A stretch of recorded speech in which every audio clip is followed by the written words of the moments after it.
Nobyembre na ngayong araw, may ginugunita po tayong International Mountain Day. Hindi lang Oy! basta tanawin, kundi tagapagbigay buhay din. Alamin natin. Kaya yan pala dito the climb. Yes. Anong ganap?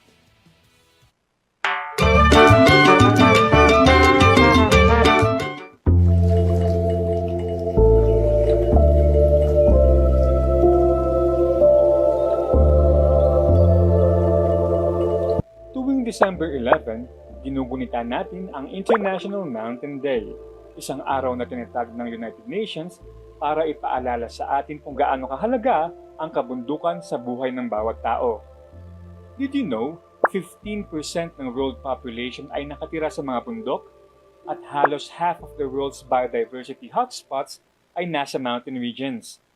Hindi lang sila tanawin, sila ang nagbibigay ng tubig, pagkain, oxygen, at buhay para sa atin. At dito sa Pilipinas, meron tayong mga bundok na hindi lang magaganda, kundi puno rin ng kasaysayan, kultura, at kakaibang ekosistema. Una, ang Mount Apo sa Davao Region, ang pinakamataas na bundok sa Pilipinas na may taas na 2,954 meters above sea level. Ang Mount Apo ay isa ring natural laboratory. May geothermal activity, crater lakes, at hundreds of endemic species. Sa Cordillera, nandyan ang tanyag Mount Pulag, ang ikatlong pinakamataas na bundok sa bansa.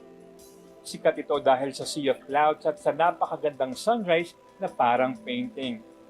Ang Mount Pulag is also home to the dwarf bamboo grasslands, a unique vegetation na halos dito lang sa Pilipinas nakikita. Kung may hari at reyna ang tanawin, ang Sierra Madre naman ang bantay at tagapagligtas. Ito ang pinakamahabang mountain range sa Pilipinas, umaabot mula Cagayan hanggang Quezon.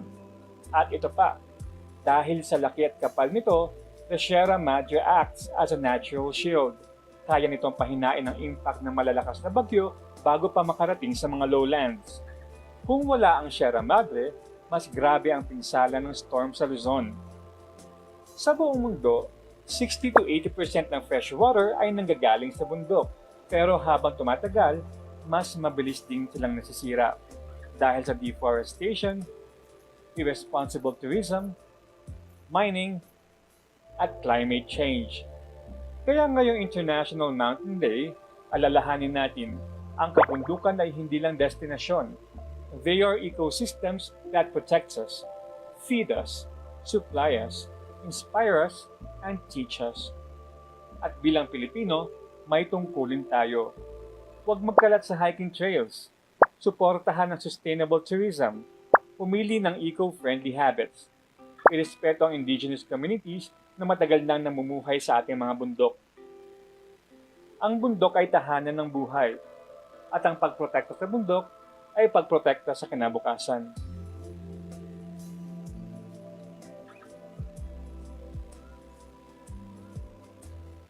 Ayan pala ang tinatawag nating International Mountain Day.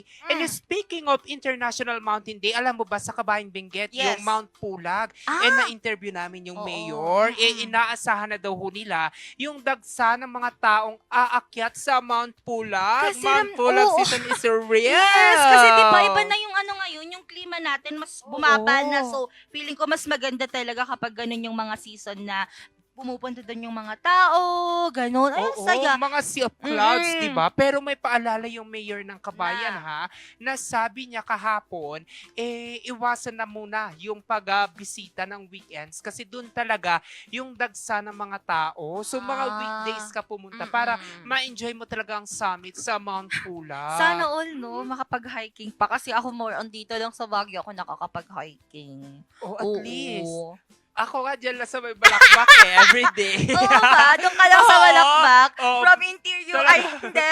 From Interior A to Santo Tomas Road. Oo, di ba, doon lang. bongga? Pero ang saya talaga na na meron tayong nakikita pa ring mga mountains this day. And sana ma-maintain po natin, mag-ano pa tayo, alagaan pa natin ang ating nature para yung mga susunod na mga generation sa atin, ma-appreciate pa nila and makita pa nila yung ganda ng kalikasan. Huwag magkakalat ng mga lata, Yes. yung mga binao namang dilata, iuwi nyo rin pababa. Diyos ko, Ganun ba yun? hindi yan maglalakad pababa. Ikaw yung may paa. Kaya yung mga lata, yung mga bote, iuwi naman ho natin. Totoo po yan. Huwag po tayo magkalat as much as possible kung wow, coming from me. Oo.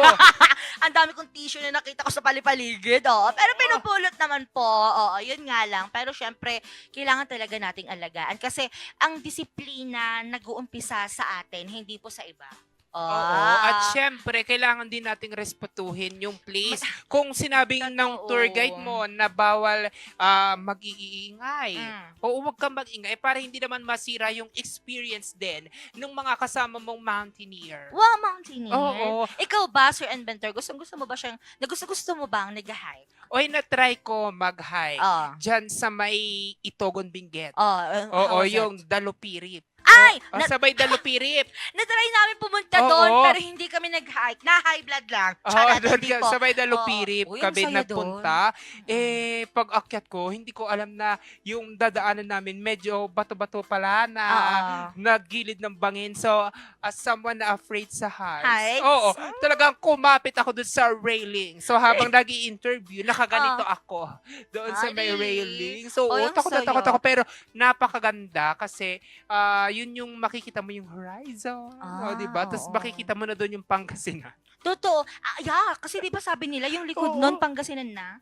Oo, Oo, tama. tama, oo. Sa akin naman, ang hindi ko makakalimutan pinuntahan ko sa Ilocos Norte. Kasi sa Ilocos Norte, sa right side, mountains. And then dito sa left side, yun na yung ating sea, West Philippine Sea.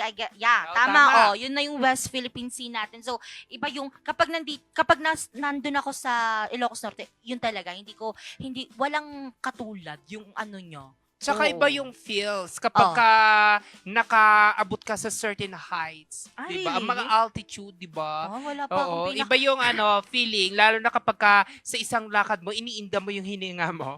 O yung hingal, dahil medyo mataas yung elevation na nilalakad mo. Sa akin, Ewan ko ba, ang pinaka- dapat kasi nagre-rest?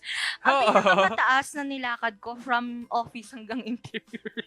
hanggang dun sa may ano. Oo, medyo may nakikita ka ako Ang dyan. Paano pa yung taas. mga kapitbahay natin na Oo. umaakyat ng Ang stairway? taas nun. Stairway. Stairway? Oo. Papuntang heaven? O, medyo Oo. maganda naman yan sa katawan. Kaya siguro masarap yung tulog ng mga taga-balakbak. Oh, and of course.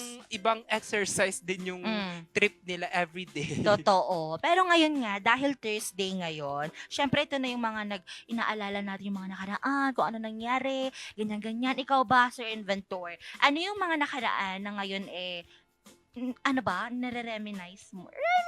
Oy, siguro yung mga happy moments. Huh? Yun talaga. Kasi ba babalik ako yung mga sad moments. Pero although minsan, Specific ka. yung mga, yun na nga, akyat-akyat na lang sa Ay, bundok. akyat-akyat talaga Oo, kasi lalo nung na bata. pag Semana Santa. Totoo yan. At, Nag- yes naman. papasyon. At,